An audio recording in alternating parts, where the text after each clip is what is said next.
चलिए शुरू। ओम नमो भगवते वासुदेवाय। ओम ज्ञानतिमिरिनादस्य ज्ञानाञ्जनशलाकया चक्षुरुन्मिलितं येन तस्मै श्रीगुरुवे नमः। श्रीचैतन्यमनोभीष्टं स्थापितं येन भूतले स्वयं रूप कदा मह्यं ददाति स्वपदान्तिकं।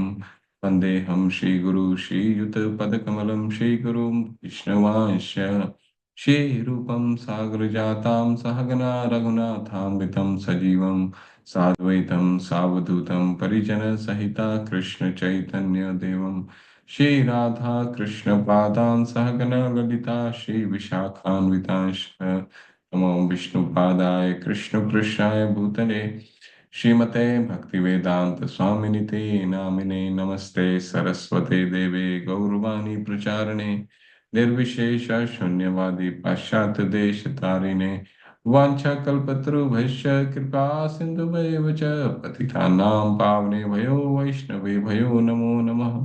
नमो महावदानाय कृष्णप्रेमप्रदायते कृष्णाय कृष्णचैतन्य नामने गौरीतशे नमः।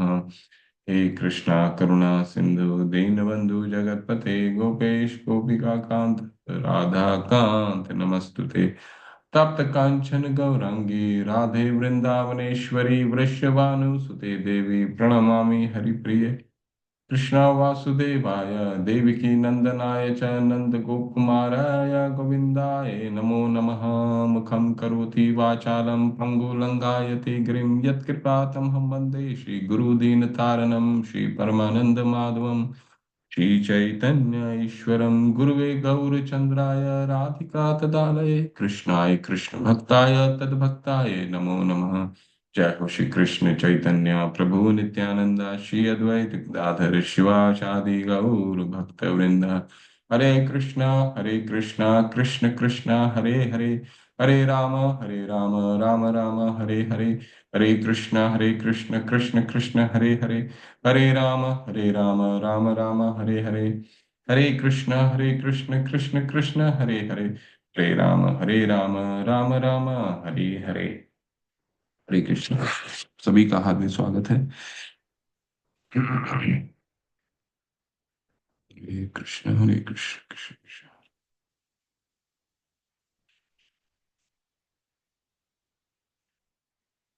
हरे कृष्ण कृष्ण कृष्ण हरे हरे।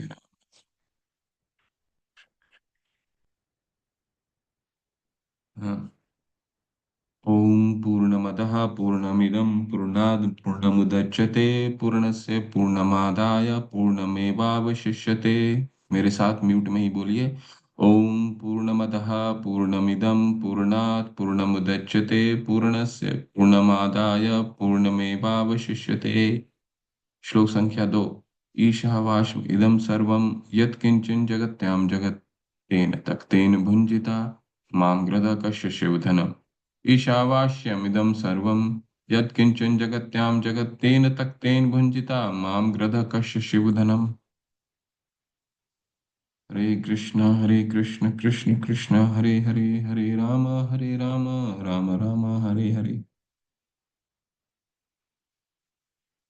हरे कृष्ण कृष्ण कृष्ण हरे राम राम राम हरे कृष्ण कृष्ण हरे राम राम हरे कृष्ण कृष्ण हरे राम राम हरे।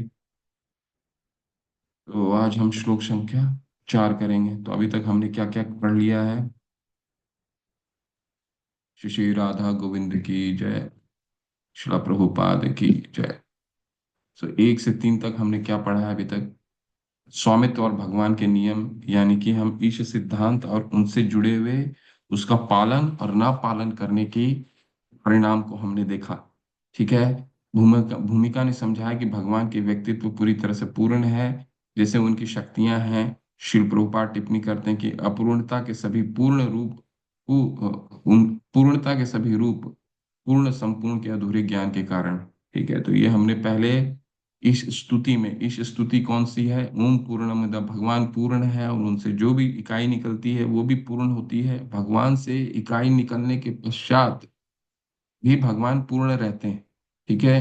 तो यहाँ पे इस स्तुति में हमें क्या बताया गया है कि हमें अपूर्णता का अनुभव क्यों होता है। अपूर्णता का अनुभव इसलिए होता है क्योंकि हम पूर्ण से नहीं जुड़े हैं। ठीक है। मंत्र एक वर्णन करता है कि कैसे जीव कृष्ण के साथ संबंध में अभिनय करके अपनी पूर्णता की भावना को फिर से प्राप्त कर सकते हैं। तो इस क्रिया को ईशावास चेतना कहते हैं। तो पूर्ण कैसे हो सकते हैं हम? इस सिद्धांत का अगर हम पालन करते हैं तो हम भगवान से जुड़े रहेंगे, पूर्ण होंगे।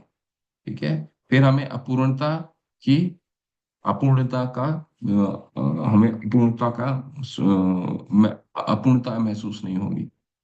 मंत्र संख्या 2 ईशावास में काम करने के लाभ की व्याख्या करता है। व्यक्ति कर्म प्रतिक्रिया से मुक्त हो जाता है और मुक्त मंच पर कार्य करता है। ऐसी गतिविधियां ही मुक्त का एकमात्र उपाय है। तो इस क्या है, इस सिद्धांत का पालन करने से क्या लाभ प्राप्ति होना है?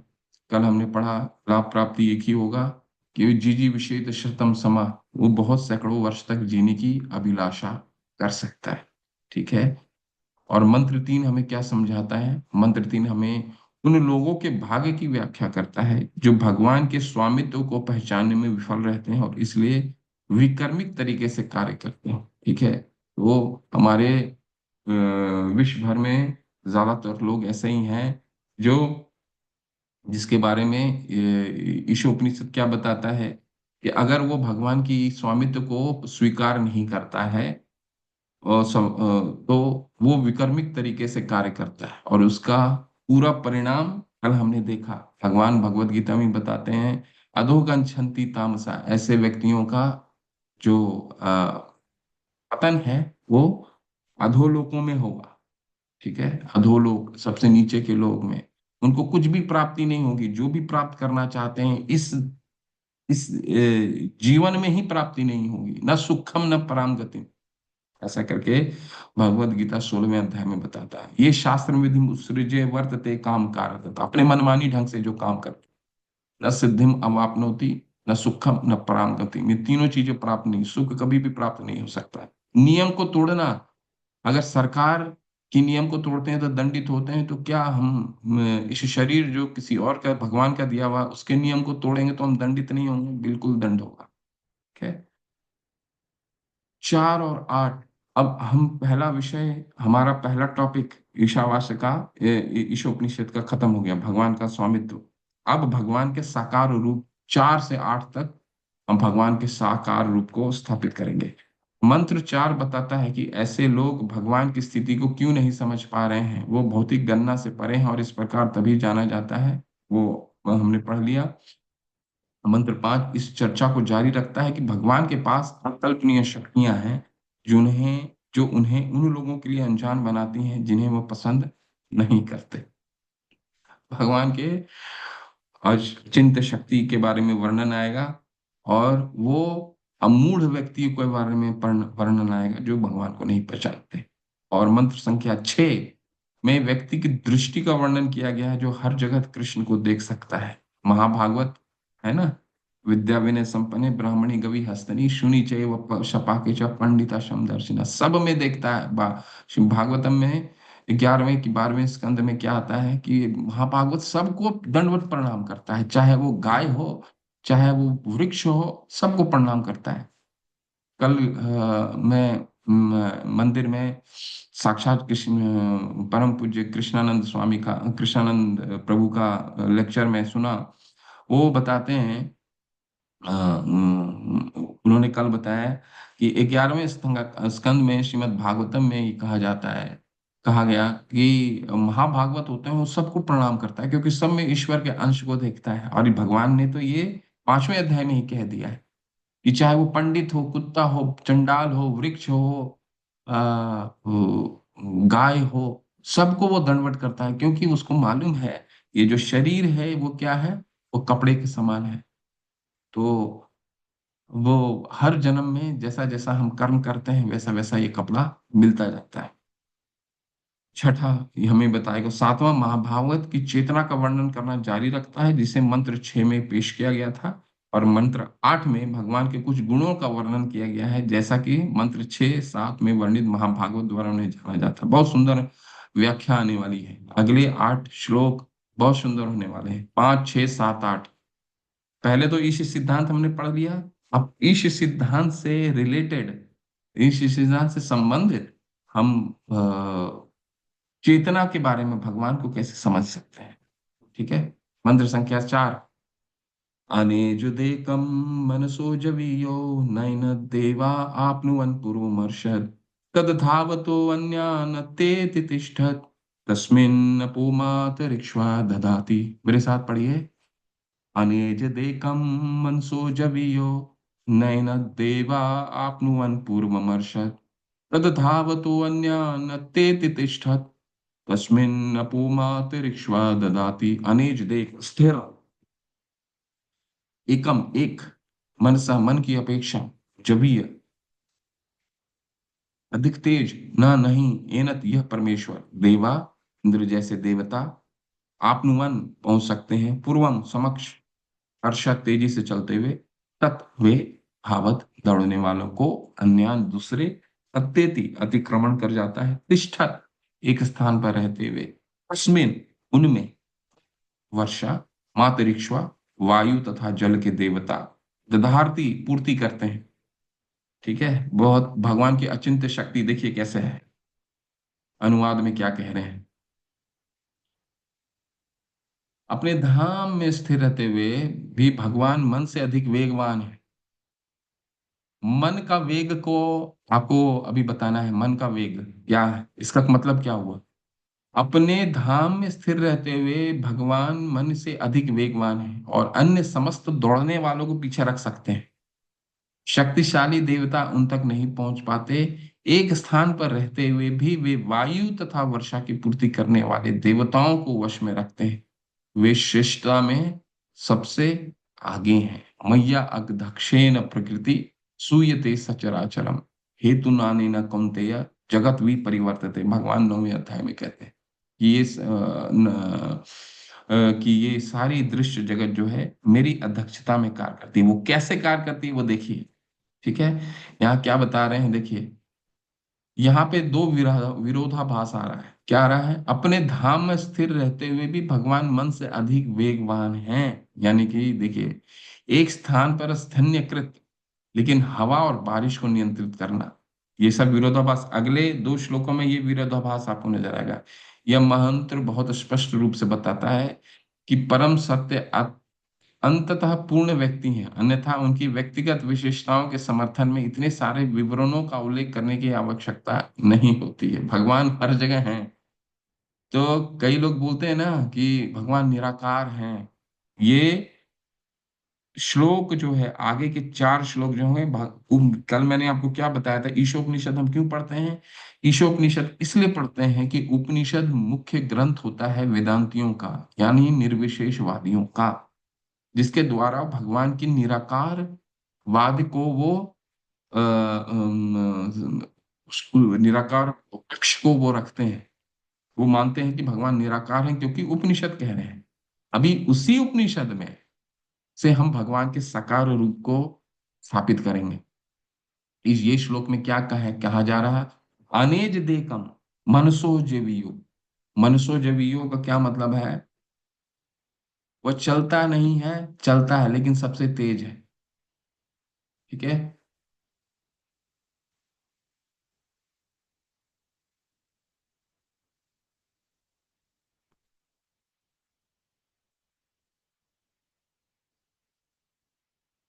हम्म। तो ये वो चलता है लेकिन वो सबसे तेज है, एक स्थान पर स्थानीयकृत लेकिन हवा और बारिश को नियंत्रित करना है। यह मंत्र बहुत स्पष्ट रूप से बताता है कि परम सत्य अंततः पूर्ण व्यक्ति है। तो मन से भी अधिक वेगवान भगवान, मन से भी, ये श्लोक ये बताता है। चलिए पहले हम लोग ग्रंथ पढ़ते हैं तो आपको पीपीटी में थोड़ा समझ नहीं आएगा।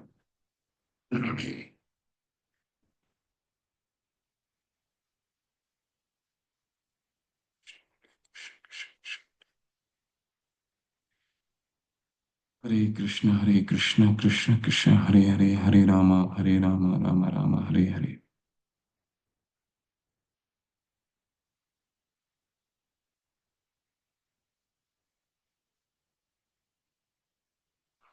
मन से अधिक वेगवान होना, इसका क्या मतलब होता है, सोच के रखिए, इस पे अभी चर्चा में आएंगे हम।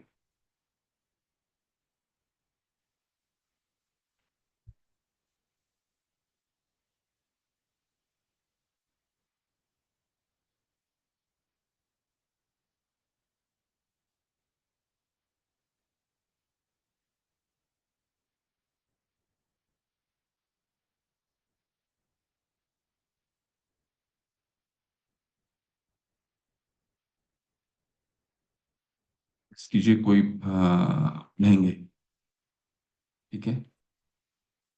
लेकिन सबसे पहले ये समझते हैं, मन से अधिक वेगवान होना तो क्या मतलब होता है। कौन हैंड रेस करके ये समझाना चाहता है, मन का वेग को कैसे हम समझें। मन से अधिक वेगवान कि क्या मतलब, भगवान मन से अधिक वेगवान, अपने धाम में स्थित रहते हुए भी भगवान मन से अधिक वेगवान, मन से अधिक वेगवान, वेग, मन का वेग को हम कैसे पकड़ सकते हैं। वेग का मतलब होता है स्पीड, गति। मन की गति को कैसे पकड़ सकते हैं। अभी तक तो हमने विज्ञान में पढ़ा था, बिजली की, लाइट की गति होती है, ध्वनि की गति होती है, लेकिन मन का वेग का क्या मतलब। मन का वेग, इसको कैसे समझें। हेमंत राज प्रभु, हरे कृष्ण। हरे कृष्ण प्रभु जी, हरे कृष्ण। हरे कृष्ण। अनुवाद से शुरू करना प्रभु जी। नहीं, पहले मतलब समझाइए, मन का वेग का क्या मतलब है, मैं इस प्रश्न का उत्तर फिर हम अनुवाद से पढ़ते हैं। मन की गति, मन का मन का वेगवान वेग भगवान का की। मतलब हुआ प्रभु जी, मेरे हिसाब से कि मन जो है वो कहीं भी विचलित होकर चला जाता है, उस पर वह उसी को मन का वेग कहते हैं मेरे हिसाब से। हरि हरि हरि, सुधीर प्रसिद्ध पसारी प्रभु, क्या मन का वेग का क्या मतलब हुआ प्रभु। हरे कृष्णा, दंडवत प्रणाम प्रभु जी। हरे कृष्ण, धन्यवाद प्रभु। जैसे हम लोग गति देखते हैं ना कि सूर्य की ये गति है, ध्वनि की ये गति है, तो वास्तव में मन जो बहुत ही अधिक गतिवान है, इसका आशय ये है कि अभी हम जैसे यहाँ बैठे हैं और 1 मिनट में हम अपने रिश्तेदारों के बारे में सोचने लगे, जो कोई अमेरिका में हो, कोई कितनी भी दूर हो। तो मतलब ये जैसे रॉकेट चलते हैं, वायुयान चलते हैं, इनसे भी तेज हमारा मन होता है। कहाँ कहाँ 1 मिनट में पहुंच जाता है सोचने लो। तो वही इसमें दर्शाया गया है कि मन बहुत ही तेजवान है, वेगवान है। और भगवान जो है, भगवान इससे भी अधिक वेगवान है। हरे कृष्ण। प्रभु ने बोला 1 मिनट, मन 1 मिनट में हम सोच लेते हैं, 1 मिनट में भी नहीं सोचते हैं। हमारा मन का वेग को हम नाप ही नहीं सकते हैं, इतना जल्दी पहुंचते हैं। अमेरिका का तुरंत अमेरिका बारे में सोचते हैं, वहां तुरंत हमारा मन पहुंच जाता है। तो भगवान, मन के वेग को नापना ही मुश्किल है। तो भगवान उससे भी तेज है, ठीक है। मन से अधिक वेगवान, उसका मतलब समझने का प्रयास कीजिए, ठीक है। मन की गति का क्या मतलब है, आप तुरंत पहुंच जाते हैं कहीं, ठीक है, उसको नापना मुश्किल है। भगवान उससे भी, अपने धाम में स्थित रहते हुए भी भगवान मन से अधिक वेगवान है, ठीक है। तो इसका, इसको मतलब, इसको कैसे मतलब, भगवान वहां भी रहते हैं, दौड़ के यहाँ चले आते हैं, इसका मतलब ये हुआ नहीं। इसका क्या मतलब हुआ, ध्यान नहीं। पढ़िए हेमंत राज। बड़े से बड़ा दार्शनिक भी मानसिक चिंतन द्वारा परमेश्वर अर्थात पूर्ण पुरुषोत्तम भगवान को नहीं जान सकता। वे तो केवल अपने भक्तों द्वारा ही उनकी कृपा से ही जाने जा सकते हैं। ब्रह्म संहिता 5.34 में कहा गया है कि यदि कोई अभक्त दार्शनिक वायु या मन के वेग से भी लाखों वर्षों तक अंतरिक्ष में यात्रा करता रहे तो भी परम सत्य को अपने से अति दूर पाएगा। ब्रह्म संहिता 5.37 में आगे वर्णन है कि परम भगवान का अपना दिव्य धाम है, जिसे गोलोक कहते हैं, जहां वे अपनी लीलाओं में मग्न रहते हैं। फिर भी अपनी अचिंत्य शक्तियों द्वारा वे एक ही समय अपनी सृजनात्मक शक्ति के प्रत्येक भाग में पहुंच सकते हैं। विष्णु पुराण में उनकी शक्तियों की तुलना अग्नि से, अद्भुत ताप तथा प्रकाश से की गई है। यद्यपि अग्नि एक स्थान पर बनी रहती है, तथापि वह अपने प्रकाश तथा ताप को कुछ दूरी तक वितरित कर सकती है। इसी प्रकार पूर्ण पुरुषोत्तम भगवान अपने दिव्य धाम में स्थित रहते हुए भी अपनी विभिन्न शक्तियों को सर्वत्र बिखेर सकते हैं। यद्यपि उनकी शक्तियां असंख्य हैं, तथापि उन्हें तीन प्रमुख श्रेणियों में विभाजित किया जा सकता है: अंतरंगा शक्ति, तटस्था शक्ति तथा बहिरंगा शक्ति। इन शक्तियों में से प्रत्येक के हजारों लाखों उपभेद हैं। वायु, प्रकाश, वर्षा इत्यादि प्राकृतिक संसाधनों को नियंत्रित करने वाले शक्ति संपन्न प्रमुख देवता परम पुरुष की तटस्था शक्ति के अंतर्गत आते हैं। मनुष्यों समेत सारे निम्न जीव भी भगवान की तटस्था शक्ति के अंतर्गत आते हैं।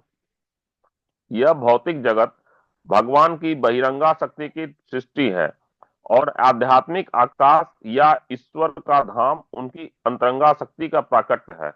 इस कृष्ण प्रकार प्रभु, हरे कृष्ण हरे कृष्ण हरे कृष्ण। धन्यवाद प्रभु।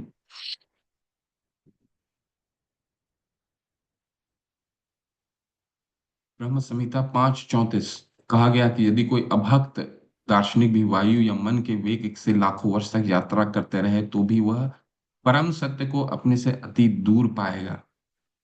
ठीक है, अति दूर पाएगा। क्यों ऐसा लिखा गया है? अंतस्तु कोटि शतवत्सर संप्रगम्यो वायुरथापि मनसो मुनि पुंगवान। ब्रह्म संहिता का ये श्लोक है कि कोई योगी मन की गति से भी करोड़ों वर्ष तक अगर यात्रा करता है तो कहाँ पहुंच पाएगा? भगवान के अंगूठे तक ही पहुंच पाएगा। ठीक है, भगवान को नहीं जान पाएगा। इसका कहाँ साक्ष्य उदाहरण मिलता है? उदाहरण, कोई योग करना चाहता है, कोई ध्यान ज्ञानी बन करके भगवान तक पहुंचना चाहता है, उसके बारे में ब्रह्मा जी कह रहे हैं इनको सैकड़ों वर्ष तक वायु के गति से भी वो अगर चलता है तो भी भगवान के चरण तक पहुंचने में बहुत मुश्किल है। पंथास्तु कोटि शतवत्सर संप्रगम्य वायुरथापि मनसो मुनि पुंगवानम। ऐसा कहाँ यथार्थ मिलता है? ऐसा यथार्थ हमारे विश्वामित्र मुनि है। हजारों वर्ष की तपस्या, उतना बड़े तपस्वी कौन हो सकते हैं? जब उनका पतन हो सकता है तो हम जैसे लोग किस खेत की मूली है ना? क्यों ऐसा हुआ? ऐसा क्यों होता है? क्योंकि भगवान ने 18वें अध्याय के 55 श्लोक में क्या कहा है? भक्त्या माम अभिजानाति यावं च अस्मि तत्वतः ततो माम तत्वतो ज्ञात्मा विशते तदंतरम। केवल और केवल भक्ति के रूप, भक्त्या माम अभिजानाति, भक्ति के रूप, शुद्ध भक्त के रूप से ही भगवान को जाना जा सकते हैं और कोई भी तरीके से नहीं जान सकते हैं। कितने भी तेज आप भागें, अनेज देखम मनसो जवयु, मन के भी गति से ही भगवान उससे भी गति पास भागेंगे। नैनत देवा आपनुवन पूर्वमर्शत, इस श्लोक में बताया भगवान कोई भी देवताओं से भी अधिक तेज भागते हैं। कोई भी देवता उनको छू नहीं सकते। ठीक है, तो ये कहा गया है। तो हम क्यों ऐसा हो सकता है? क्योंकि यहाँ पे उदाहरण के रूप में अग्नि का दिया है। आप सूर्य को देख लीजिए। सूर्य अपने ग्रह में रहता है लेकिन अपनी शक्तियों के द्वारा पूरे ग्रह में अपनी शक्तियों के द्वारा व्याप्त रहता है। ऐसा नहीं है कि सूर्य की रोशनी हमारे लिए है, उनके लिए नहीं है, सबके लिए व्याप्त है शक्ति। ठीक है, उसी तरह भगवान अपने शक्तियों के द्वारा व्याप्त रहते हैं। भगवान की तीन शक्तियां हैं, हालांकि दो ही हैं, तीसरे हम हो जाते हैं। बहिरंगा, अंतरंगा और ठस्थ शक्ति, इसके द्वारा पूरा भौतिक जगत संचालित संचालित करते हैं इन शक्तियों के द्वारा। कई लोग बोलते हैं कि भगवान ने बहिरंगा शक्ति बनाई ही क्यों? बहिरंगा शक्ति की क्या आवश्यकता थी? अंतरंगा शक्ति, आध्यात्मिक शक्ति बनाए रखते तो सारे के सारे जीव आध्यात्मिक होते। तो इसका उत्तर बहुत ही सरल है, कुछ समझना मुश्किल नहीं है। देखिए, सरकार के पास, सरकार कौन सी सरकार पूरे विश्व में चाहती है कि वो अपने देश में, अपने राज्य में वो जेल का निर्माण करे? कोई सरकार नहीं चाहती। परंतु कितने भी नियम बनाने के बाद भी नियम का उल्लंघन करने वाले लोग होते ही हैं। तो उनके लिए एक ऐसा सुधार गृह बनाया जाता है जिससे वो वहां जाए, सुधार उनका हो और वापस नए वापस उस जेल से बाहर आए। ठीक है। हमारा ये कार्य नहीं होना चाहिए कि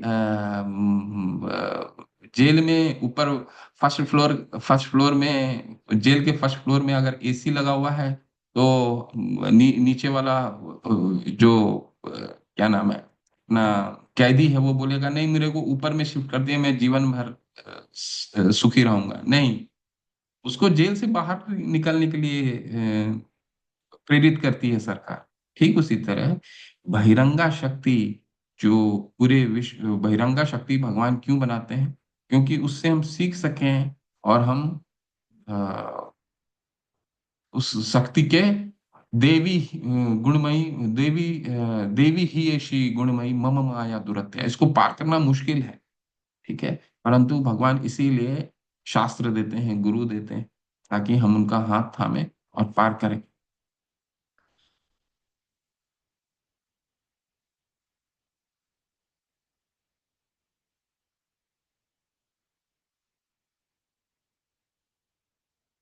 ये पढ़िए कोई।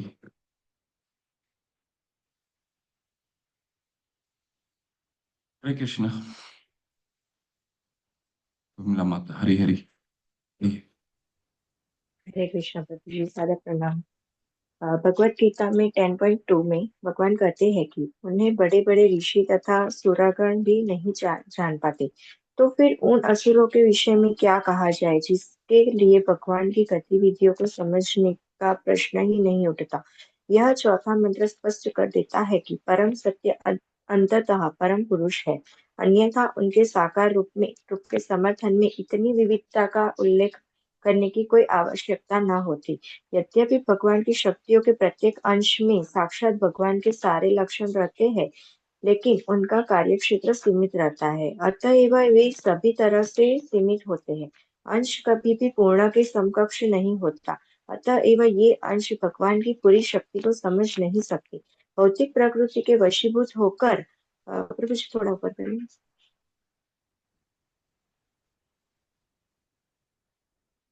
वशीभूत होकर मूर्ख तथा अज्ञानी जीव जो भगवान के अंश स्वरूप है, भगवान की दिव्य स्थिति के विषय में अटकलें लगाते हैं।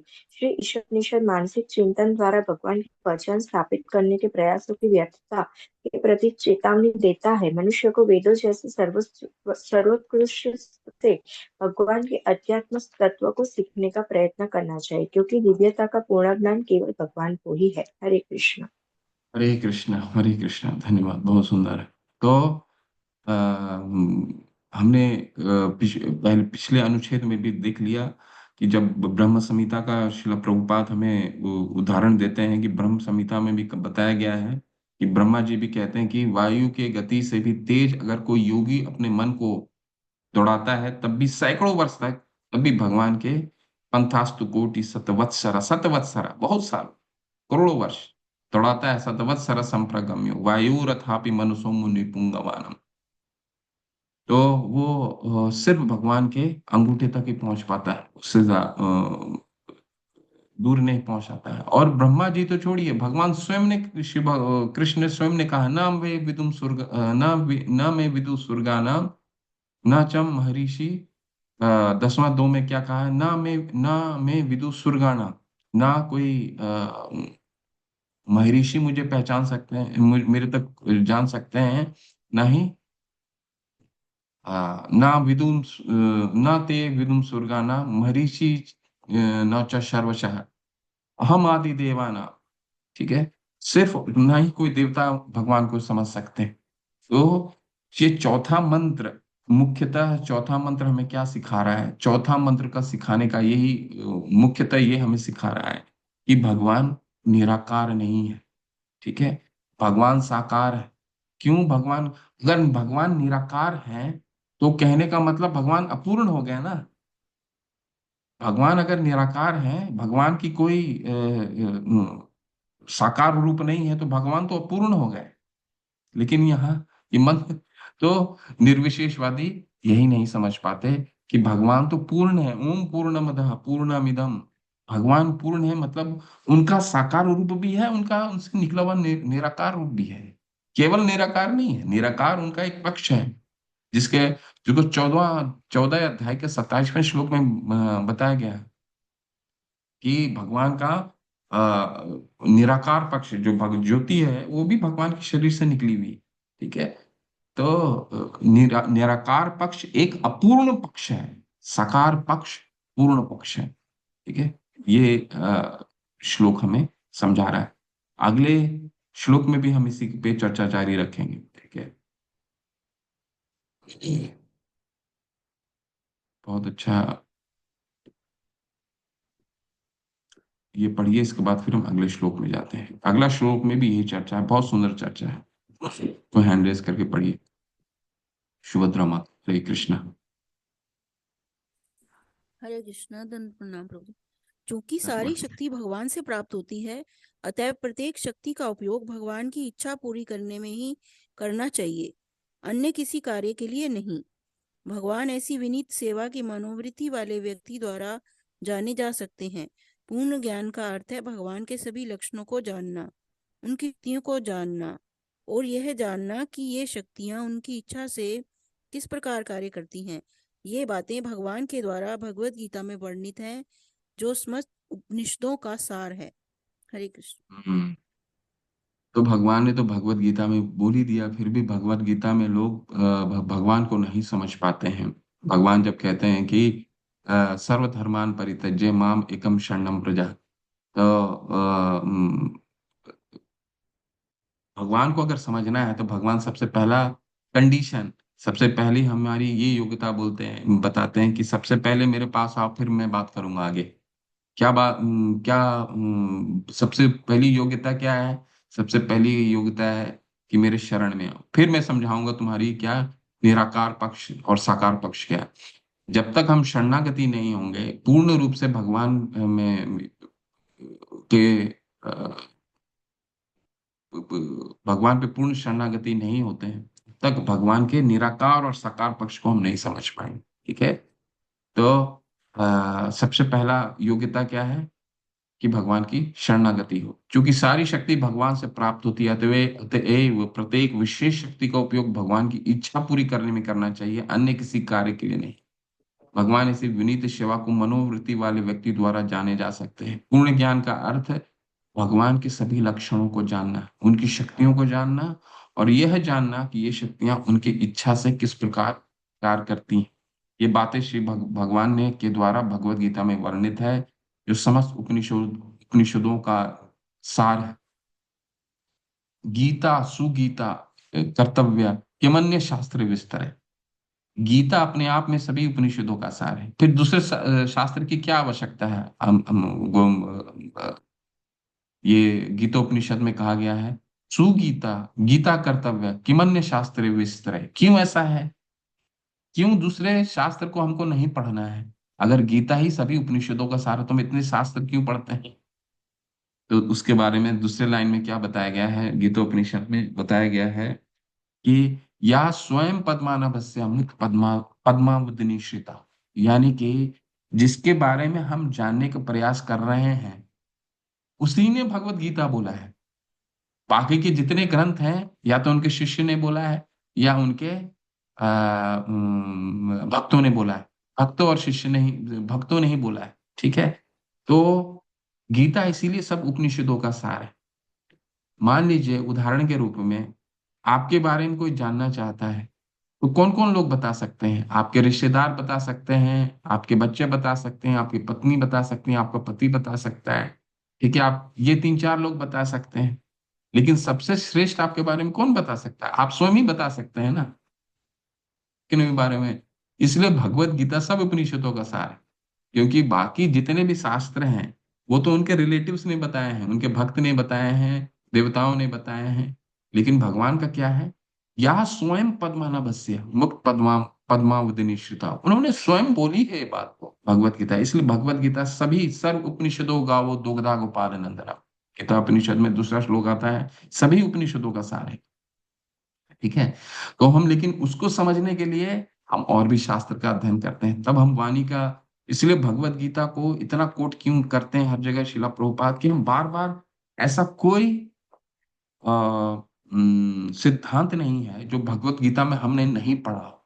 जो हम अब पढ़ रहे हैं। ऐसा कोई सिद्धांत नहीं, सब सिद्धांत हमने पढ़ चुके हैं भगवत गीता में, लेकिन उसको और विस्तार करने के लिए हम दूसरे शास्त्रों का सहायता लेते हैं। ठीक है? श्लोक संख्या 5, ये भी यही है श्लोक, बहुत सुंदर।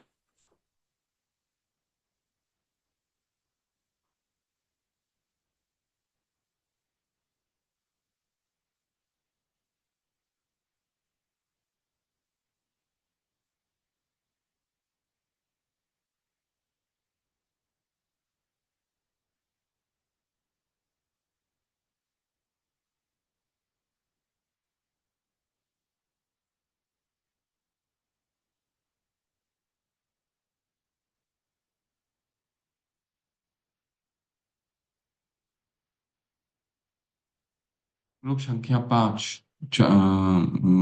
ये श्लोक संख्या, तो ये गलत है, कुछ लिखा हुआ 4 की जगह, 5 की जगह 4 लिखा हुआ है। तो अभी हमने क्या पढ़ा पहले, कि भगवान अपने मन की गति से कहीं भी पहुंच सकते हैं। अनेज देकम मनसो जवीयो, उसी चर्चा को आगे जारी रखता है श्लोक संख्या 5। क्या कह रहा है? तदेजति तन्नेजति तद दूरे तदवंतिके तदंतरस्य सर्वस्य तदु सर्वस्य अस्य बाह्यतः तदेजति तन्नेजति तद दूरे तदवंतिके तदंतरस्य सर्वस्य तदु सर्वस्य अस्य बाह्यतः। तत्, ये परमेश्वर, एजति चलते हैं, एव एजति चलते हैं, वे दूर, काफी दूर, तत् वे, उ भी, अंत के अत्यंत निकट, तत् वे, अंत भीतर, अस्य इसका, सर्वस्य सबका, तत् यानी वे, उ यानी भी, सर्वस्य सबका, अस्य इसका, बाह्यतः बाहरी। बहुत सुंदर श्लोक है ये भी। परमेश्वर चलते हैं और नहीं भी चलते हैं। तदेजति तन्नेजति, परमेश्वर चलते हैं और नहीं भी चलते हैं। तो अब इसी को निर्विशेषवादी पकड़ लेते हैं, अरे भगवान तो नहीं चल रहे हैं ना, तो नहीं कौन चलता है? निर्विशेष, जिनका कोई रूप नहीं होता वही तो नहीं चलता है। ठीक है, निर्विशेषवादी यही रूप यही पकड़ते हैं, तन्नेजति।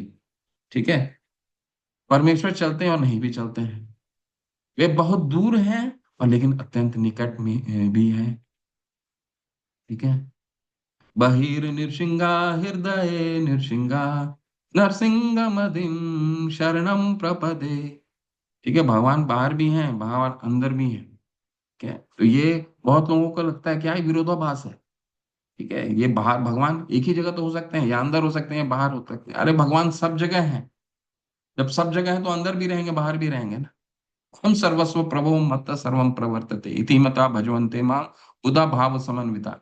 बाहर की जो चीजें हैं, 5 वस्तुएं हैं। ठीक है, 8 चीजों से बनी हुई है बहिरंगा शक्ति। तो बाहरी, वो भी भगवान की अध्यक्षता में कार्य कर रही है, शक्ति में कार्य कर रही है। जो अंदर है वो भी आध्यात्मिक शक्ति है। वो 7वें अध्याय के 5वें श्लोक में बताते हैं, वो शक्ति भी भगवान की शक्ति, अंतरंगा शक्ति।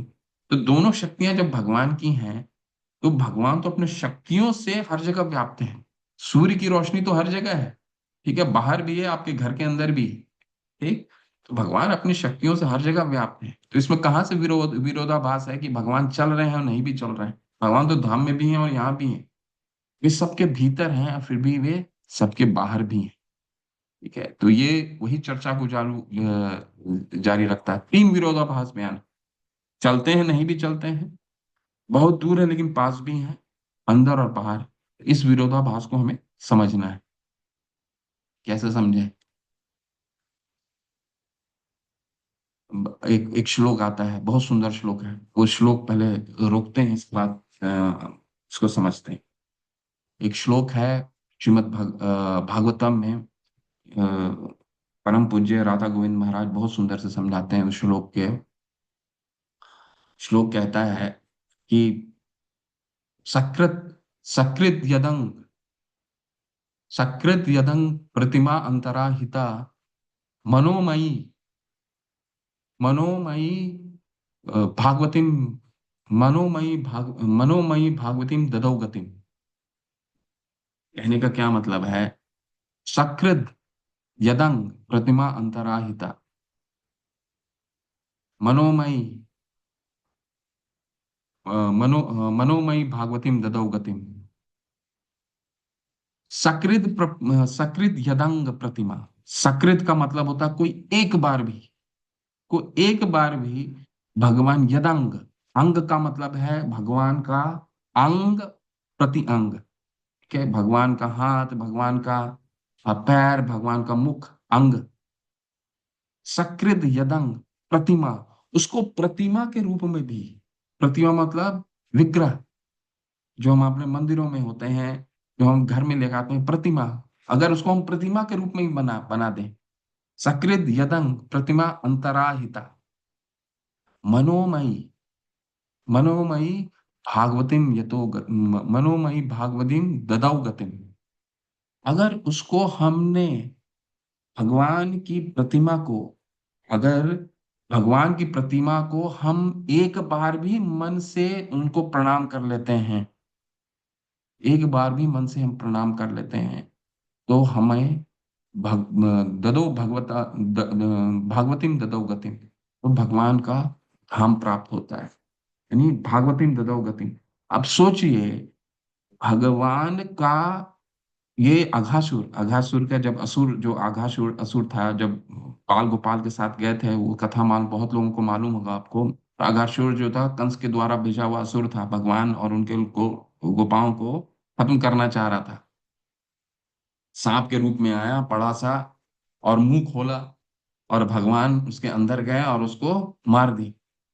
तो अघासुर जैसे असुर को, और उसको, उस असुर को भगवान की, भगवान का धाम प्राप्त हुआ, भगवान का ब्रह्म ज्योति प्राप्त हुई। जब वो असुर को भगवान का ब्रह्म ज्योति प्राप्त हो सकता है, तो सुर का तो कहना ही क्या। भगवान का, भगवान का इतना, भगवान का भगवान इतने सत्य हैं कि उनकी प्रतिमा को भी अगर हम एक बार भी सकृत, सक, सक, सक, सकृत यदं प्रतिमांतराहिता, एक बार भी मनोमयी भागवतीम ददौ गतिम, एक बार भी हमने अपने मन से उनको चिंता किया हो, तो भागवतम ददौ गतिम, ठीक है। तो आ, आ, ये कैसे हमें साक्ष्य प्राप्त होता है, इसीलिए जो कहा जाता है कि आप, हम लोग सबको मंदिर जाना चाहिए, शिव विग्रह की दर्शन करना चाहिए। शिव विग्रह जो है, अर्च विग्रह क्यों कहा जाता है उसको, अर्च विग्रह, अर्च, अर्चा का मतलब होता है पूजा। भगवान हमारे लिए पूजा के, भगवान हमारे लिए आते हैं विग्रह के रूप में, ताकि हम उनको अर्च कर सकते हैं, उनकी अर्चना कर सकते हैं। वो हमें, हमारे हमें शुद्ध करने के लिए आते हैं इस रूप में, ठीक है। तो भगवान इतने साकार हैं, इतने सत्य हैं, उनकी प्रतिमा भी, उनकी प्रतिमा को भी हम एक बार याद कर लें, तो भी हमें भागवतम ददौ गतिम, सुखमुनि ऐसा कहा जाता है। असुर को भी, जब असुर को पहुंचा सकते हैं, तो सुर तो छोड़ दीजिए, ठीक है। तो इसीलिए ऐसा कहाँ कहाँ साक्ष्य मिलता है, आप देखिए, कई ऐसा साक्ष्य मिलता है। साक्षी गोपाल को देख लीजिए, शिव विग्रह का और भक्तों का कितना ऐसा व्यवहार था। साक्षी गोपाल ले लीजिए, या फिर खीरचौर गोपीनाथ मंदिर का ले लीजिए कथा, जिसमें कितना अद्भुत कथा है। अद्भुत कथा क्या है, वो कथा है कि जब माधवेंद्र, श्री माधवेंद्र पुरी गए, जब वृंदावन से अ, अपने गोपाल के लिए चंदन की लकड़ी लाने के लिए निकले, चंदन की लकड़ी लाते लाते वो रेमुना में रुक गए। रेमुना में गोपीनाथ की आराधना होती थी, ठीक है। गोपीनाथ के विग्रह थे, वो गोपीनाथ जो सीता माता अपने समय में उनको पूजती थी, ठीक है, वनवास भी लेके गई थी। और जब वो उनको खीर परोसा जाता है, तो वो खीर देख करके माधवेंद्र पुरी सोचते हैं कि एक बार मैं चख लेता। चख लेता, क्यों चख लेता, क्योंकि उनको अपने श्री गोपाल को कहते कि इतना सुंदर खीर, इतना अच्छा स्वादिष्ट खीर मैं अपने गोपाल को अर्पित करूंगा, ठीक है। बस ये मन में लालसा थी, ठीक है। लेकिन ये जैसे ही उनके मन में ये विचार आता है, वो आत्मग्लानि हो जाता है उनको, कि अरे मैंने ये सोच कैसे लिया कि भगवान के ग्रहण से पहले मैं उस खीर के बारे में, ग्रहण के बारे में मैं विचार कैसे आ गया।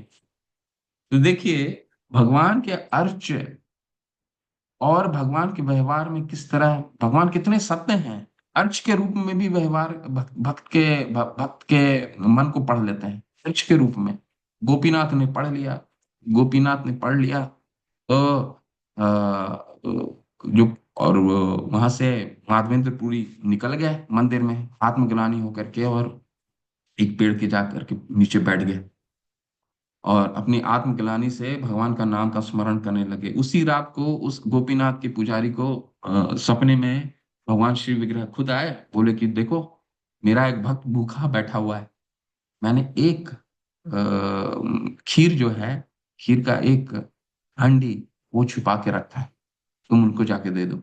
अचानक उनका नींद खुल गया पुजारी का, गए और शिव विग्रह के सामने एक छोटा सा खीर का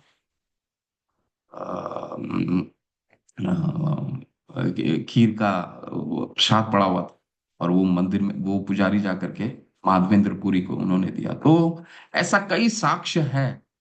ऐसा भगवान अपने अर्श के रूप में भगवान का अद्भुत व्यवहार दिखता है। तो भगवान कितने सत्य सत्य हैं। तदे जति तन्ने जति तद दूरे तदवंति के, ठीक है। तो तो इसमें कोई विरोधाभास ही नहीं है, ठीक है। तो ये देखिए, साक्षी गोपाल, साक्षी गोपाल दाहिने साइड में देखिए, साक्षी गोपाल भगवान अपने भक्त की भक्त की इच्छा पूर्ति करने के लिए कहाँ से, वृंदावन से उठ करके उड़ीसा प्रांत चले आए, पीछे पीछे पीछे पीछे, है ना। तो ऐसे अद्भुत भगवान अपने भक्तों के साथ अद्भुत व्यवहार करते हैं अर्च के रूप में, ठीक है। तो ये अर्च जो श्लोक मैंने बताया आपको बहुत सुंदर श्लोक है, ठीक है। भगवान का वास भौतिक आकाश से परे है, लेकिन इतनी दूर होते हुए भी वे हमारे सामने मन की गति से अवतरित होते हैं। फिर भी जब वह हमारे सामने आता है तो हम उसकी उपेक्षा करते हैं, उसे एक नश्वर सामान्य व्यक्ति के रूप में मानते हैं। अब जानन्ति माम मूढ़ा मानुषी तनुमाश्रितम, भगवान 9वें अध्याय के 11वां श्लोक में बोलते हैं कि ऐसे मूढ़ व्यक्ति हैं जो कहते हैं अरे भगवत गीता तो एक महान व्यक्ति के द्वारा लिखा गया है, कृष्ण थोड़ी भगवान है, ठीक है। इसीलिए भगवान दोबारा महाप्रभु के रूप में आए, ताकि उसमें उन्होंने जो शिक्षा दी कि मेरे शरण ले लो, तो उस समय कई मूढ़ व्यक्तियों ने बोला कि अरे ऐसा कौन व्यक्ति है जो कह रहा है शरण ले लो, किसकी शरण ले ले। तो भगवान ने दोबारा दोबारा उनका प्राकट्य हुआ और उन्होंने फिर बताया चैतन्य महाप्रभु ने शरण कैसे लेना है, ठीक है। ये उनकी अकल्पनीय शक्तियों द्वारा निष्पादित पारलौकिक गतिविधियां हैं। कृष्ण विरोधाभास से परे हैं। भगवान की शक्ति को पहचानना हमारे, इसलिए भगवान की शक्ति को क्या कहा जाता है? अचिंत्य, जिसकी चिंता हम नहीं कर सकते। क्यों हम चिंता नहीं कर सकते? उसका 4 कारण। क्या कारण है? कारण पाटव, भ्रम, विप्रलप्सा, प्रमाद, सर्वत्र नर दोष, यही 4 कारण। पाटवा क्योंकि हमारी इंद्रियां पूर्ण है, तो हम जहां अचिंत्य शक्ति के, जब हम अपने पूर्ण इंद्रियों से प्रचिंत शक्ति को कैसे सोच सकते हैं? कारण पाठक। भ्रम, जिसके कारण हम भ्रमित होते हैं, फिर धोखा देते हैं, गलतियां करते हैं। तो ये चारों दोष होने के बाद भगवान की अचिंत्य शक्ति को कैसे पहचान पाएंगे, ठीक है। अचिंत्य शक्ति को पहचानना हम अपनी इस दृष्टि से तो नहीं पहचान सकते। इस तरह का विरोधाभास केवल उसकी उसकी अकल्पनीय शक्ति को इंगित करने का काम करता है। कृष्ण सभी विरोधाभास से परे हैं। यस एक निश्वसिता यथावलंबा जीवंती लोम विलजा जगदंड नाथा विष्णु महान स इह यस कला विशेषो गोविंदमादि पुरुषम तम हम बचामी। भगवान एक व्यक्ति कह रहा था, कई व्यक्ति बोलते हैं अरे तुम कैसे बताते हो कि एक ब्रह्मांड भगवान के पसीने से निकला हुआ ब्रह्मांड भगवान के पसीने से पूरा समुद्र बन जाता है? और उसमें ब्रह्म एक सांस के बुलबुले से ब्रह्मांड हो जाता है, ये कैसी बात कर दी है। ये मूढ़ व्यक्ति बोलते हैं। क्यों नहीं हो सकता? क्योंकि हम अपनी कल्पनीय शक्ति, अचिंत्य शक्ति को नहीं पहचान सकते। हमारे पसीने से हमारा रुमाल गीला हो सकता है। भगवान की शक्तियां तो अचिंत्य हैं। भगवान के शक्तियों तो से समुद्र नहीं बन सकता, ब्रह्मांड नहीं आ सकता। ब्रह्मा जी कहते हैं, यसेक निश्वसिता यथावलंबा जीवंती लोम विलिजा जगदंड नाथा विष्णु महान स इह यस कला विशेषो गोविंदम आदि पुरुषम तम हम भजामि। भगवान के एक सांस लेने और सांस छोड़ने में, सांस लेने और सांस छोड़ने में एक पूरा सृष्टि खत्म हो जाती है। ब्रह्मा जी समेत ब्रह्मा जी स्वयं कह रहे हैं, यस एक निश्वसिता यथावलंबा जीवंती लोम विलिजा जगदंड नाथ। एक जगदंड, ये भगवान जो है, सिर्फ सांस लेने और सांस छोड़ने में पूरी दृष्टि खत्म हो जाती है, पूरी दृश्य जगत, ब्रह्मा जी समेत। तो इनकी अचिंत्य शक्ति को समझना ये भी हमारे लिए ये इलॉजिकल, पूरा पूर्ण लॉजिक है ना। भगवान अचिंत्य है। जब हम अपने हमारे से, हम छोटी शक्तियों से अपने को पहचान सकते हैं, तो भगवान तो पूरे दृष्टि के सभी शक्तियों के निर्माण निर्माण करता है। ठीक है। ब्रह्मा जी स्वयं कह रहे हैं कि मैं भी भगवान की अचिंत्य शक्ति को नहीं समझ पाता। इस तरह का विरोधाभास केवल उनकी अकल्पनीय शक्ति को इंगित करने का काम करता है। जैसे प्रभुपाद को तार्किक प्रश्न के साथ चुनौती दी गई थी, क्या भगवान कुछ इतना भारी बना सकते हैं कि वह उसे उठा न सकें? प्रभुपाद ने कहा, हाँ, वह पहले इसे ब्रह्मा बनाता है, फिर वह इसे उठा सकता।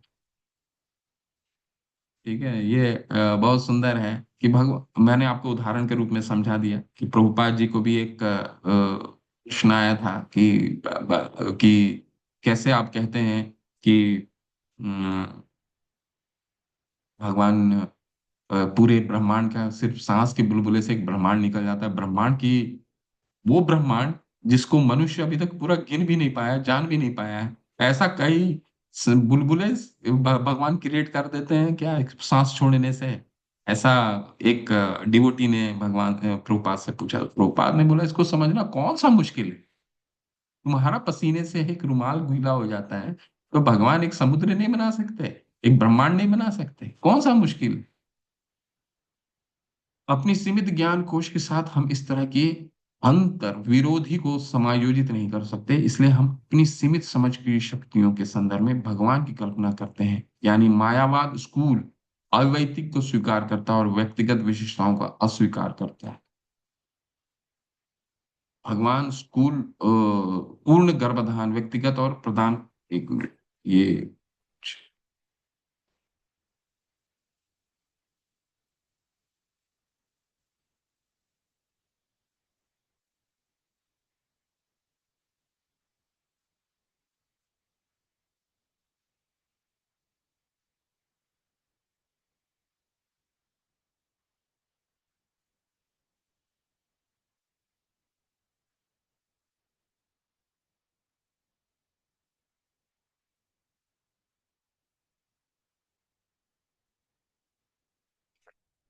एक थोड़ा सा पैराग्राफ पढ़िए, बहुत सुंदर पैराग्राफ है, पढ़िए इसको।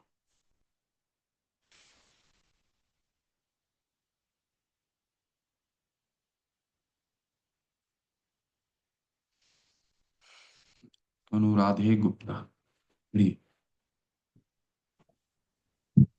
हरे कृष्णा प्रभु जी, दंडवत प्रणाम। धन्यवाद। पढ़िए।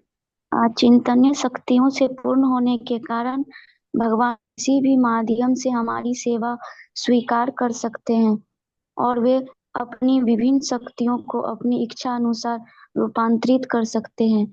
नास्तिकों का तर्क है कि भगवान या तो अपने आप अवतरित हो ही नहीं सकते, और यदि वे ऐसा करते हैं तो भौतिक शक्ति के रूप में अवतरित होते हैं।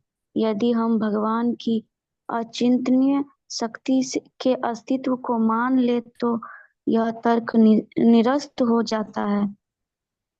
तब हम समझेंगे कि यदि भगवान हमारी समस्त भौतिक शक्ति के रूप में प्रकट होते भी हैं, तो बहुत संभावना है कि वे इस भौतिक शक्ति को आध्यात्मिक शक्ति में रूपांतरित कर ले। चूंकि शक्तियों का स्रोत एक ही है, अतएव शक्तियों को उनके स्रोत की इच्छानुसार ही काम में लाया जा सकता है।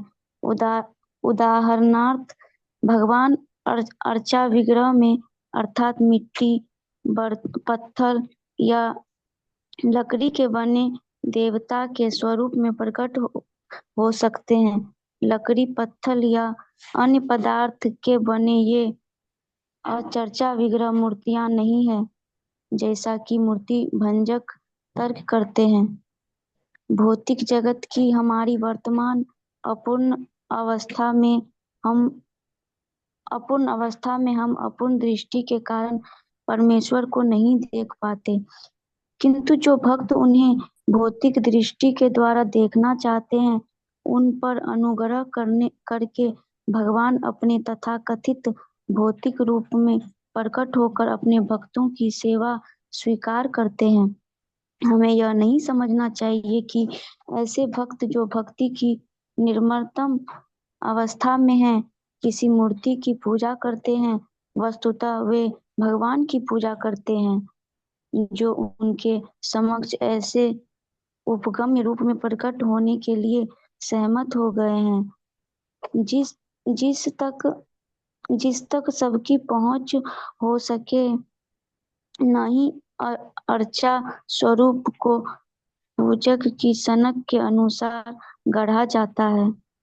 यह स्वरूप अपने आज समान के साथ शाश्वत तौर पर विद्वान रहने वाला है। इसकी पुष्टि अनुभूति निष्ठावान भक्त को ही हो सकती है, नास्तिक को नहीं। हरे कृष्ण, हरे कृष्ण। थैंक यू, धन्यवाद माता। तो भगवान की अचिंत्य शक्ति को हम नहीं समझ पाते हैं, उसका कारण क्या है? उसका कारण है हमारे हृदय में। भगवान तो कहते हैं कि एक बार ही हरि का नाम ले लो। सकृत ब्रह्मा जी यमराज कहते हैं अपने पार्षदों को, यमदूतों को, जब अजामिल के विषय में प्रश्न किया उन्होंने कि अरे ये जो विष्णु दूत तो उनको तुरंत उठा के लेके उनको बचा लिए, इन्होंने तो जीवन में एक बार ही नाम लिया। तो एक बार नाम लेने वाला सारा जीवन पाप किया। तो ब्रह्मा जी कहते हैं, यमदूत कहते हैं, यमराज कह रहे हैं कि जिसने एक बार भी नाम ले लिया तो उसके लिए तो भगवान उसको इतना सुरक्षा प्रदान करते हैं। तो शिला प्रभुपाद हमें 16 माला क्यों बोल दिए कि भगवान 16 माला कम से कम। और फिर भगवान ने हमें ये ऐसा क्यों बोला, सततम कीर्तयम तुम, हम हमेशा कीर्तन। हमारा हमारा सिद्धांत क्या है, हमारा क्या फिलॉसफी है? शिला प्रभुपाद ने हमें क्या बताया? कम से कम 16 करना है, कम से कम 16 माला करना है। और सिद्धांत क्या है? सततम कीर्तन करना है, हमेशा कीर्तन करना है, हमेशा भगवान का नाम जप करना है। तो एक व्यक्ति कह रहा था कि क्या भगवान बहरे हैं क्या, कि हमारी भगवान तो कहते हैं कि एक बार भी कोई शुद्ध नाम अच्छे से नाम ले ले तो उसका अजामिल जैसा उसका उपकार हो जाता है, फिर हमको इतनी माला लेने की क्या आवश्यकता है? तो भगवान बहरे नहीं है। एक प्रभु बता रहे थे कि भगवान बहरे नहीं है, हम बहरे हैं। भगवान का नाम लेते हैं और उसको ही नहीं सुनते हैं। ठीक है। तो जैसे जैसे हम नाम लेंगे, जैसे जैसे हम नाम आभास, पहले नाम अपराध के स्तर में है, नाम आभास, फिर शुद्ध नाम। अगर शुद्ध नाम एक बार ही ले लिया हमने तो हमारा तो काम हो गया, हमारा जीवन का उद्देश्य पूर्ण हो जाएगा। लेकिन ये सारा जो प्रक्रिया है, ये सारा जो साधना भक्ति के नियम है, ये सिर्फ एक शुद्ध नाम तक पहुंचाने के लिए ये सारे नियम बनाए गए हैं। ठीक है। तो भगवान की शक्तियों को, अचिंत्य शक्तियों को हम ऐसे नहीं पहचान सकते। सिर्फ और सिर्फ भगवान की साधना भक्ति करेंगे, हम नियमों का पालन करेंगे तो धीरे धीरे हम शुद्ध नाम के स्तर तक पहुंचेंगे। भगवत गीता में 4:11 भगवान इंगित करते हैं कि भक्तगण की शरणागति को किस प्रकार लेते हैं, यह उसकी शरणागति की मात्रा पर निर्भर करते हैं। तो कहा गया है 4:11, यह यथा माम प्रपतन्ते, भगवत गीता का 4:11 क्या कहता है? यह यथा माम प्रपतन्ते तास तथे भजामहे। मम वर्तमान वर्तन्ते मनुष्य पार्थ सर्वशः। जो जिस रूप में, अब कुछ लोग, असुर लोग भगवान को क्यों नहीं पहचान पाते? क्यों बोलते हैं भगवत गीता एक महान पुरुष ने लिखा है? क्यों? क्योंकि वो वही चाहते हैं जो जिस रूप में भगवान से जुड़ना चाहता है, भगवान ये यथा माम प्रपद्यन्ते, वो उसी रूप में भगवान उसको रेसिप्रोकेट करते हैं। कहने का क्या मतलब हुआ?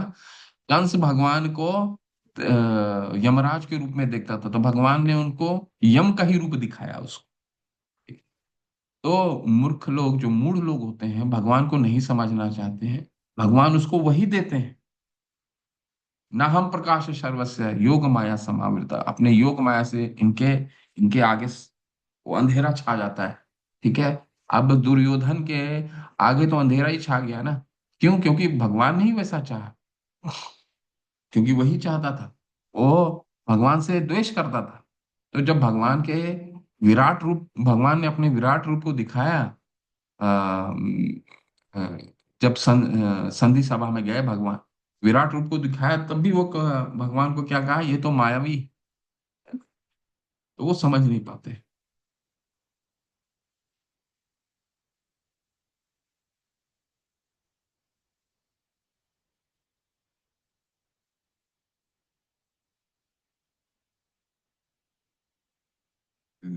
देखिए, एक भक्त जैसे, थोड़ा सा ये पढ़ लीजिए कोई और, ये अंतिम है, इसको पढ़िए फिर समाप्त करते हैं आज का सत्र।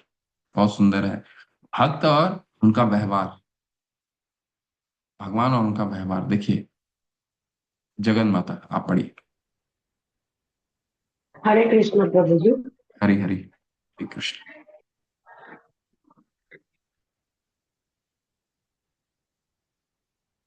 पढ़िए माता। हाँ, जब बालक संत प्रहलाद महाराज अपने नास्तिक पिता के समक्ष थे तो उनके पिता ने उनके पूछा, कहाँ कहाँ है तुम्हारा ईश्वर? प्रहलाद ने उत्तर दिया कि ईश्वर सर्वत्र निवास निवास करता है। तो पिता ने क्रुद्ध होकर पूछा कि क्या तुम्हारा ईश्वर इस महल के किसी खंभे में भी है? तो बालक ने कह दिया, हाँ। उस नास्तिक के राजा ने उस खंभे को तुरंत ही उसी के सामने खंड खंड कर डाला और नरसिंह के रूप में भगवान उसी समय प्रकट हो गए और उन्होंने उस नास्तिक के राजा को मार डाला। इस प्रकार ईश्वर सभी वस्तुओं के भीतर है और अपनी भक्त पर कृपा दिखाने के लिए किसी भी स्थान पर प्रकट हो सकते हैं।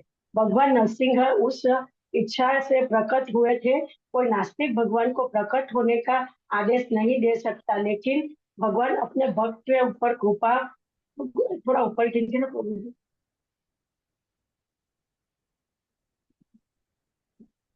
भक्त भक्त पर कृपा दिखाने के लिए कहीं भी प्रकट हो जाएंगे। इसी प्रकार करने के लिए प्रकट भगवत गीता 4.8 का कथन है कि भगवान को नास्तिकों का नाश करने के तथा आस्तिकों की रक्षा करने के लिए ही प्रकट होते हैं। नरसिंह देव भगवान के पास प्रयास शक्तियां तथा कार्यवाहक है जो नास्तिक को सफाया कर सकते हैं, लेकिन भक्तों पर स्वयं कृपा करने में उन्हें हर्ष होता है एवं अवतार के रूप में प्रकट होते हैं। वास्तव में वे अपने भक्तों पर अनुग्रह करने के लिए ही अवतरित होते हैं, किसी हरे अन्य कृष्ण हरे कृष्ण। प्रयोजन। हरे कृष्ण प्रभु। तो ये वृक्ष विग्रह के रूप में भगवान आते हैं। भगवान हर जगह है। भगवान किसी भी, ये जितनी चीजें आप आसपास देखते हैं, ये बॉटल है, ये ग्लास है, सारी आध्यात्मिक है। भगवान की, भगवान से बनाया हुआ कोई भी वस्तु भौतिक है ही नहीं। भौतिक हम बनाते हैं इसको। ठीक है। तो अगर वही चीज को हम भगवान की सेवा में उपयोग करते हैं, तो वो दोबारा आध्यात्मिक हो जाती है। तो वो खंभा भी आध्यात्मिक हो गया, जो उनके पिता प्रहलाद महाराज के पिता मानने से इनकार कर दिए थे। ठीक है ना। तो देखिए, एक खंभा, खंभा कैसे आध्यात्मिक हो सकता है? वो तो सिखाता है ना। प्रहलाद महाराज क्या बता रहे हैं? इतो नरसिंहा परतो नरसिंहा यतो यतो यामी ततो नरसिंहा बहिर नरसिंहा हृदय नरसिंहा। यहाँ भी इतो नरसिंहा, यहाँ भी है नरसिंह, वहां भी इतो नरसिंहा परतो नरसिंहा यतो यतो यामी ततो नरसिंहा। जहां भी जाइए वहां नरसिंह देव है। क्या है? और नरसिंह देव निकल क्या है? फिर क्या क्या, तवकार कमल वरे नखाम अद्भुत श्रृंगा। ठीक है, इसके बाद उनके पिता को मार दिया, कि छाती को फाड़ दिया भगवान। क्यों? कहां से आए भगवान? एक एक खंबे से आए, जो एक बहिरंगा शक्ति है, एक पदार्थ है। भगवान किसी भी वस्तु को आध्यात्मिक बना सकते हैं। भगवान हर जगह है। ठीक है, और हम हर दिन इसको स्तुति करते हैं। उसी को हम इन दो श्लोकों में हमने पढ़ने का प्रयास किया, समझने का प्रयास किया। तो भगवान के पास पर्याप्त शक्तियां तथा कार्यवाहक हैं जो नास्तिकों का सफाया कर सकते हैं, लेकिन भक्तों का स्वयं कृपा करने में उन्हें हर्ष होता है।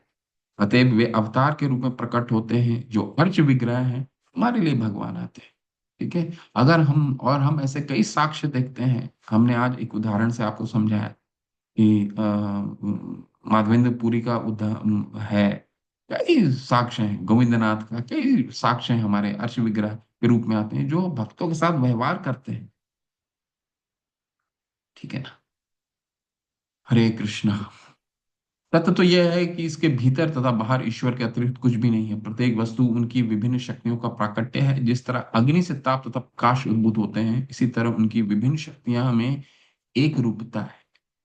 इस एक रूपता के होने पर भी भगवान अपने साकार रूप में उन सब वस्तुओं के पूर्ण रूपेण भोगते हैं, जो उनके अंश रूप सूक्ष्म जीवों के इंद्रिय द्वारा पूरी तरह भोग्य है। भगवान हर जगह है। और ये पूरे आ, दो श्लोकों में सिर्फ भगवान की इतनी, वैसे तो भगवान का बारे में इतना बताने की आवश्यकता नहीं है, परंतु इन दो श्लोकों के माध्यम से, और आगे भी हम पढ़ेंगे, 4 श्लोक 8 श्लोक तक है, उसे पढ़ेंगे कि जो निर्विशेषवादी हैं, जो उपनिषद का सहारा लेके भगवान के निराकार पक्ष को स्थापित करते हैं, इन वही श्लोकों के माध्यम से, वही ग्रंथ के माध्यम से हम भगवान के, शिला प्रभुपाद भगवान के साकार रूप को स्थापित करते हैं। भगवान उधर भी है, तदे जति तन्ने जति तद दूरे तदवंति के तदंतरस्य अंतरस्य सर्वस्य बाह्य। तो भगवान अपने धाम में भगवान दौड़ते भी हैं, नहीं भी दौड़ते हैं, सामने भी हैं, दूर भी हैं। तदंतरस्य सर्वस्य सर्वस्य बाह्यता, हर जगह है, बाहर भी है, अंदर भी है। ठीक है, तो एक पूर्ण व्यक्ति ही हर जगह हो सकता है, पूर्ण व्यक्ति नहीं। पूर्ण कौन हो गया? निराकार। निराकार अपूर्ण है ना, जिसका कोई साकार पक्ष नहीं है, वो तो पूर्ण, जिसको हम अपने कल्पना में भी नहीं ला सकते हैं, वो कैसे पूर्ण हो सकता है? तो निराकार पक्ष भी भगवान का एक पक्ष है, लेकिन भगवान का ही वो पक्ष नहीं है। ठीक है, भगवान निराकार नहीं, भगवान साकार है। साकार से, बल्ब से लाइट आता है, कोई ये कह ले कि नहीं लाइट अपने आप आ रहा है, वैसा नहीं। ठीक है, तो ये सिद्धांत हम इन दो श्लोकों में पढ़ते हैं। शिला प्रभुपाद की जय, रूप गोस्वामी पाद की जय, षड गोस्वामी की जय, निताई गौर प्रेमानंदे हरि हरि को। इन्हीं का कोई प्रश्न है, कुछ पूछना चाहते हैं?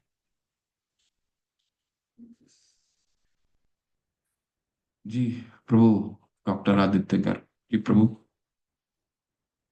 हरे कृष्ण प्रभु जी, दंडवत प्रणाम। प्रभु जी, मेरा प्रश्न नहीं है आज। दरअसल मैंने आज सिर्फ इसलिए आपसे बात करनी चाहिए कि मैं आपको बहुत बहुत धन्यवाद देना चाह रहा हूँ। मैंने अपना लेवल 3 की क्लासेस को ख़त्म करके अब लेवल 4 में ज्वाइन कर लिया है। हरि बोल तो प्रभु, हरि। तो प्रभु जी, भगवान कृष्ण की असीम कृपा हमारे पर बनी हुई है। और मैं आज स्पेशली इस क्लास में इसलिए जुड़ा हूँ ताकि मैं विशेष रूप से आपको, वीणा माता जी को, और जो भी लोग लेवल 3 से जुड़े हुए हैं, साथ में जो सभी भक्तजन हैं, सुधीर प्रसारी प्रभु हैं, टूटू महाराणा, जिन्होंने हमने सबने अपनी यात्रा जो भक्ति की है वो एक साथ शुरू की है। तो आप सभी लोगों ने जो है वो मेरा इतना सहयोग किया कि अब मैं भगवान कृष्ण की कृपा से और आप सबके मार्गदर्शन में जो है लेवल 4 की क्लासेस में पहुंच गया हूँ। और हर रोज थोड़ी थोड़ी करके हम मतलब सब मिल करके भक्ति के मार्ग में जो प्रोग्रेस कर रहे हैं उसमें आप सबका बहुत बड़ा योगदान है। तो इसीलिए जो है मैं विशेष रूप से आज की क्लास में जुड़ा कि मैं आपका बहुत बहुत धन्यवाद कर पाऊँ। और जो है आपका जो प्रयास, जितने अच्छे तरीके से आप समझा रहे हैं चीज़ों को, तो उसका एक फाउंडेशन बना है जो आगे भक्ति के मार्ग पे चलने के लिए हेल्पफुल होगा। तो फिर से मैं आप सभी का बहुत बहुत धन्यवाद करता हूँ। प्रभुपाद की जय। हरे कृष्णा प्रभु। प्रभुपाद जी की जय। सभी वैष्णव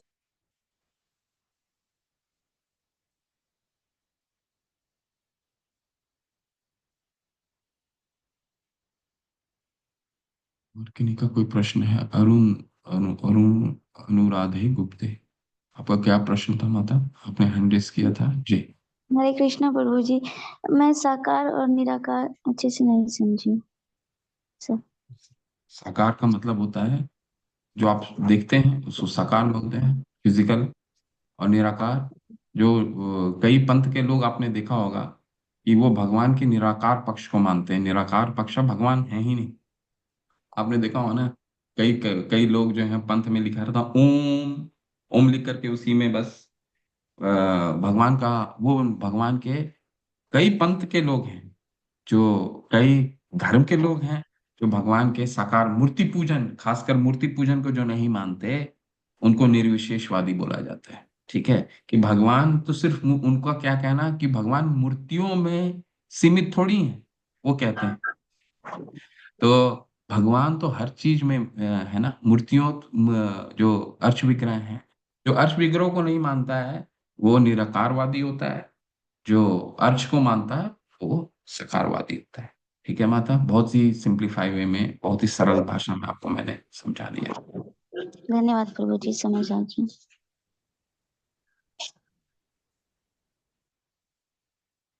जी प्रभु, सुधीर प्रसारी प्रभु। हरे कृष्णा प्रभु जी, दंडवत प्रणाम। हरे जैसे कृष्ण। हमने गीता में जाना कि भगवान को ब्रह्म नेति, परमार्थ नेति, भगवान नेति के द्वारा समझ सकते हैं। तो भगवान के रूप में तो वो साकार रूप में हो गए, श्याम सुंदर रूप में। ब्रह्म नेति में वो मतलब कि भगवान के तेज के रूप में हो गए, है ना। उसको तेज को ही लोग भगवान समझते हैं। तो प्रभु जी, जो परमार्थ नेति होते हैं, उनके उनकी क्या स्थिति होती है? वो भगवान को मतलब साकार रूप में या निराकार रूप में ध्याते हैं, ये मेरे को असमंजस है प्रभु जी। साकार रूप में मत प्रभु, भगवान को वो परमात्मा के रूप में देख पाते हैं ना अपने हृदय में। हाँ, तो वो साकार रूप में देखते हैं, निराकार रूप में? साकार रूप में देखते हैं ना। अच्छा। साकार रूप में देखते हैं, लेकिन वो भी इनकम्प्लीट है ना। इनकम्प्लीट क्यों है? वो भी पूर्ण नहीं है। वो समझते हैं परमात्मा ही सर्वोच्च है। ठीक है, लेकिन भगवान परमात्मा और ब्रह्म, ये क्या है? अभी आपने जो श्लोक बोला, ब्रह्मेति परमात्मेति भगवान इति शब्द थे, भगवान से निकले हुए दो रूप हैं। भगवान से निकला हुआ उनका ब्रह्म ज्योति भी है, भगवान से निकला हुआ उनका परमात्मा स्वरूप भी है, जो हमारे हृदय में है। पुरुष अवतार हैं, क्षीरोदक्षाय विष्णु, जो हमारे हृदय में रहते हैं। तो वो तो पुरुष अवतार हो गए ना प्रभु। तो जो योगी हैं, ज्ञानी जो है, वो जो ज्ञानी होते हैं, भगवान के ब्रह्म ज्योति को मानते हैं, यानी भगवान के निराकार पक्ष को नहीं मानते। जो योगी हैं, जो समाधि लगाते हैं, वो भगवान को परमात्मा के रूप ही जान पाते हैं। ठीक है, इसके ऊपर उनको ये नहीं समझ आता कि भगवान का, भगवान इति शब्द थे उनको नहीं मालूम कि ये जो भगवान का जो कृष्ण है, उनसे ही परमात्मा निकलता है। कृष्ण से ही पुरुष अवतार निकलते हैं। ठीक है, तो उनका भी ज्ञान पूर्ण है।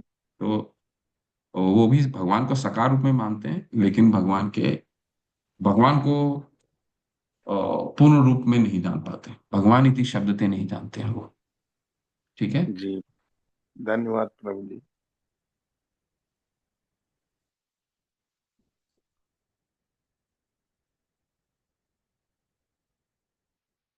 विपिन कुमार शर्मा प्रभु, हरि हरि। पूछिए प्रभु। हरे कृष्णा प्रभु जी, दंडवत प्रणाम प्रभु जी। मैं आज ही निधि शर्मा के थ्रू ज्वाइन किया है, फर्स्ट टाइम। लेवल 3 मेरा अभी स्टार्ट होना है, आज फर्स्ट डे ही ज्वाइन किया है। पर जैसे मुझे रेगुलर करना है तो मैं आपके थ्रू भी कर सकता हूँ इसको, ये जानना चाह रहा हूँ प्रभु जी। दोबारा प्रश्न कीजिए। मतलब प्रभु आपके जी, थ्रू। मैं लेवल 2 कर चुका हूँ, लेवल 3 के करना चाहता हूँ। आज फर्स्ट टाइम निधि शर्मा के थ्रू ज्वाइन किया है। अच्छा अच्छा। क्या मैं इस वे में भी इसको कर सकता हूँ, लेवल 3 को? हाँ हाँ, लेवल 3 तो आपको चल ही रहा है ना प्रभु, जहां से आपने ज्वाइन किया है हाँ आप जी। यहाँ से, ये निरंतर चलता रहेगा। ठीक है, चाहे वो मैं लूंगा कक्षा या कोई और लेगा कक्षा, पर ये लेवल 3 बंद नहीं होता है। आपने जहां से शुरू किया है मंत्र संख्या 4 ईशोपनिषद से, अब यहाँ जी से प्रभु जी। आप पढ़ते चलिए तो ईशोपनिषद खत्म होगा। ईशोपनिषद खत्म होने के बाद दोबारा भक्ति रसामृत सिंधु शुरू हो जाएगा। भक्ति रसामृत सिंधु के बाद फिर नेक्टर ऑफ इंस्ट्रक्शन आ जाएगा। ठीक है, तो उपदेशामृत, तो वो चलता रहता है, साइकिल चलता रहता है। ठीक है, तो वो तो आप यहाँ ज्वाइन हुए रहिए, शिक्षा करते रहिए। आपको जो समय ठीक लगता है, 6 बजे का भी है, शायद 8 बजे भी चलता है, आपको जो समय उपलब्ध आपके लिए अ, उचित है उसमें आप ज्वाइन करके अपना आगे बढ़िए। जी प्रभु जी, हरे कृष्णा, दंडवत प्रणाम प्रभु जी।